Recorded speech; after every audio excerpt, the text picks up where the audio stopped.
Oke, kita lanjut lagi tentang flash memory tadi ya. Flash memory itu biasanya contohnya ini SD memory ya, yang dipakai di atau micro SD, kamera di smartphone gitu. Nah, ini gambaran tentang arsitektur flash memory dari Intel. Di mana posisinya di sini? Di sini. Jadi dia sejajar dengan RAM dan input-output controller device. Jadi perubahan arsitektur pada previous dan new ini ya kaitannya dengan kinerja hardware secara keseluruhan ya. Jadi kenapa kok modelnya ganti-ganti, ukurannya ganti-ganti ya, itu desain yang dimunculkan supaya memperoleh tujuan dari sistem lebih baik ya, lebih baik. Jadi kalau sistem itu jadi lebih baik, pasti orang akan tertarik untuk beli gitu. Ya, syukur harganya tetap gitu. Jadi kalau selama ini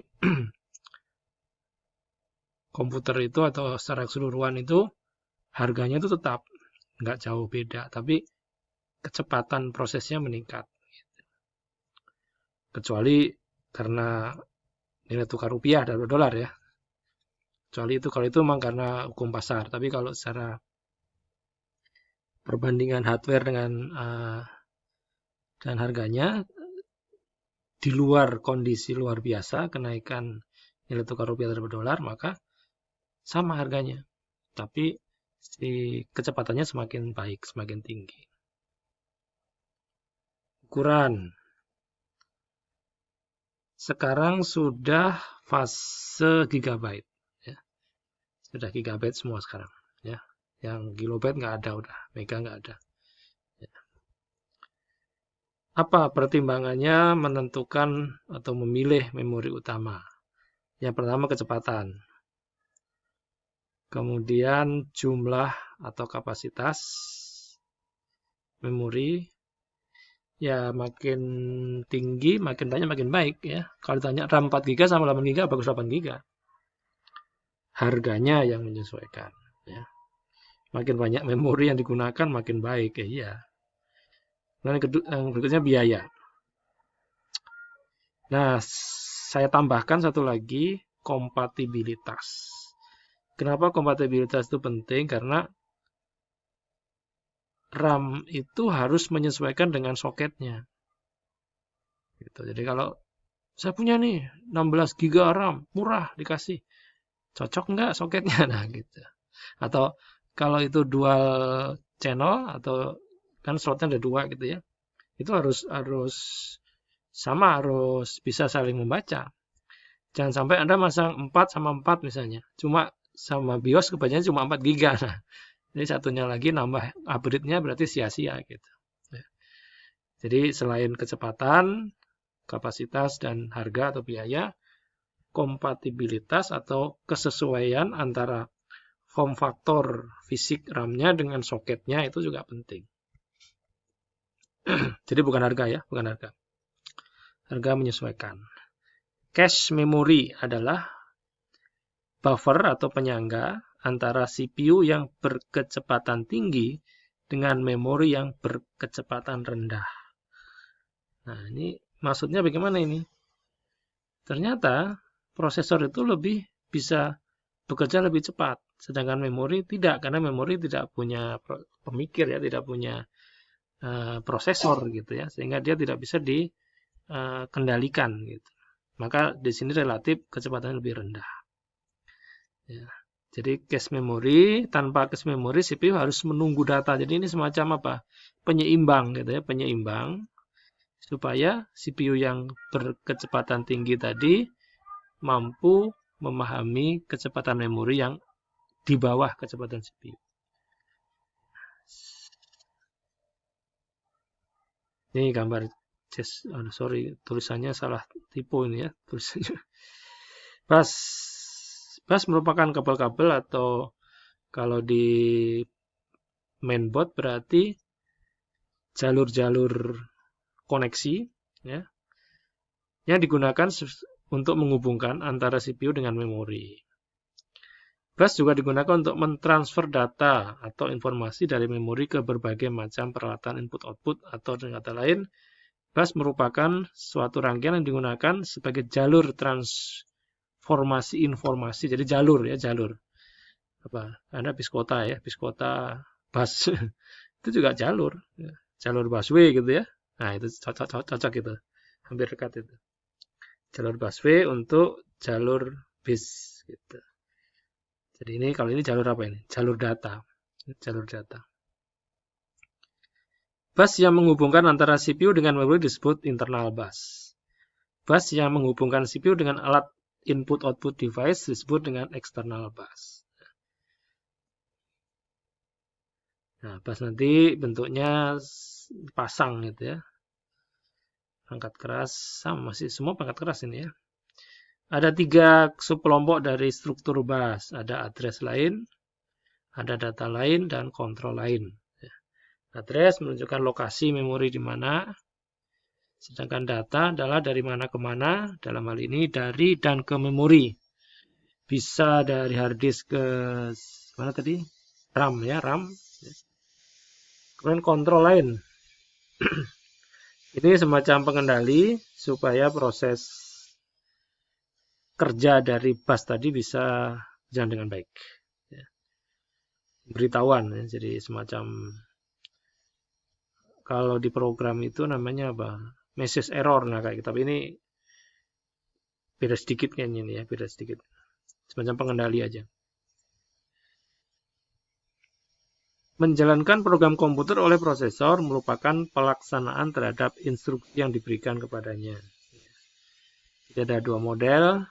Yang pertama ada fetch cycle. CPU mengambil atau membawa atau menjemput instruksi dari memori ke CPU. Execution cycle. CPU melaksanakan instruksi yang tersimpan pada register yang berasal dari memori. Itu model ya. Cara menjalankan program oleh prosesor.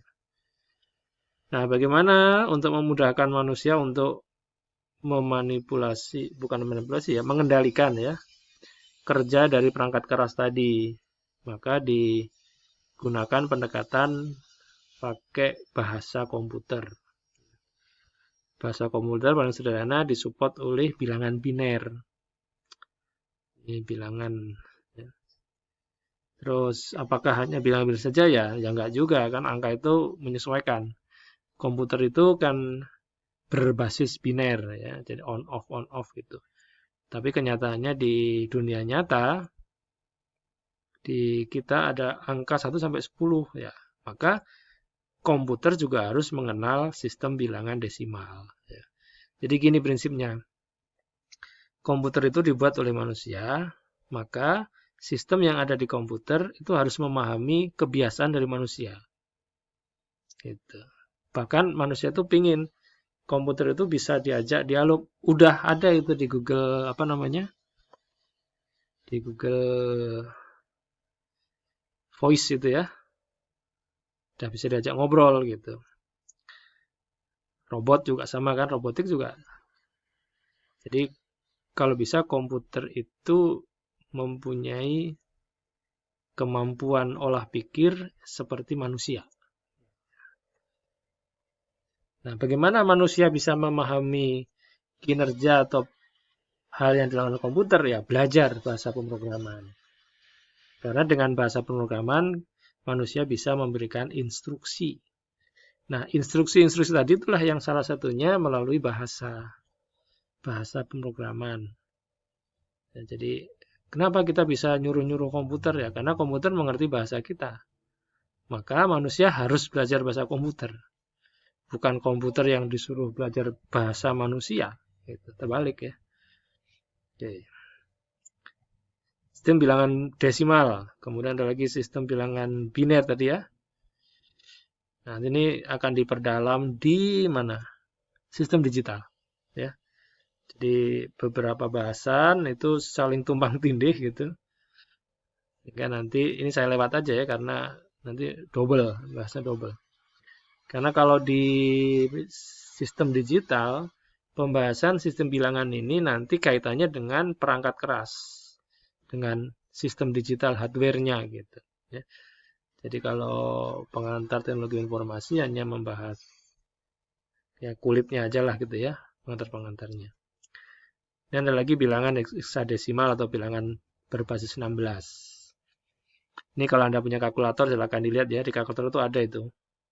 Kok ada huruf A, B, C sampai F saja, GHI-nya nggak ada. Nah, itu huruf A, B, C, D, E, F ini adalah untuk mewakili simbol-simbol angka pada sistem bilangan heksadesimal. Ya. Bilangan berbasis 16. Ya, sistem pengkodean ini juga sama ini. ASCII ya, jadi dulu itu namanya ASCII. Sekarang juga masih ada ya. Sistem pengkodean. Jadi kalau Anda ingin menampilkan simbol-simbol yang tidak ada di keyboard, kalau zaman dulu pakai ALT sekian gitu. Jadi kita harus hafal kode ASCII. Kalau sekarang gimana? Nah, sekarang kan sudah insert simbol itu ya kalau di MS Word sama itu. Kemudian selain apa tadi? ASCII ada lagi ANSI. ANSI itu mana ANSI? ANSI ya, ini ANSI. Jadi dia dikeluarkan oleh Microsoft ya. American National Standard Institute ya. Yang memungkinkan pengguna bersama suatu teks sharing di antara berbagai aplikasi Windows ya. Jadi tahun berapa Windows itu ya? 95 mungkin ya. Windows 95. 95, 93, 95 lah ya, sekitar segitu. Ada lagi IPSIDIC, ABCDEC ya. Apa bedanya bit, byte, dan word? Yang pertanyaan paling wajib dibahas ya. Bit adalah singkatan dari binary digital, binary digit atau biner, yang bisa bernilai 0 atau 1. Kalau byte, rangkaian 8 buah bilangan biner. Jadi bilangan biner itu ada 0, 1, 0, 1 ya. Jadi Anda nulis 0, 0, 0, 0, 0, 1, 1, 1, 1 ya, 8 buah, nah itu berarti 1 byte. Nah, kalau dirangkai nanti buat apa angka-angka tadi? Untuk menyimpan atau membuat simbol untuk perintah tertentu. Misalnya warna. Warna itu ada namanya RGB ya, red, green, blue. Red, green, blue sekian, sekian, sekian, sekian. Nah, itu warna apa? Gitu. Bisa hijau kuningan, bisa hijau kemerahan dan seterusnya. Itu contoh untuk warna. Word adalah daya tampung suatu komputer untuk memproses serangkaian bilangan biner. Jadi bit naik jadi byte, beberapa byte nanti ditampung dalam word ya, atau kata. Ini istilah bukan MS Word ya, bukan MS Word, Word saja. Nah, itu ya.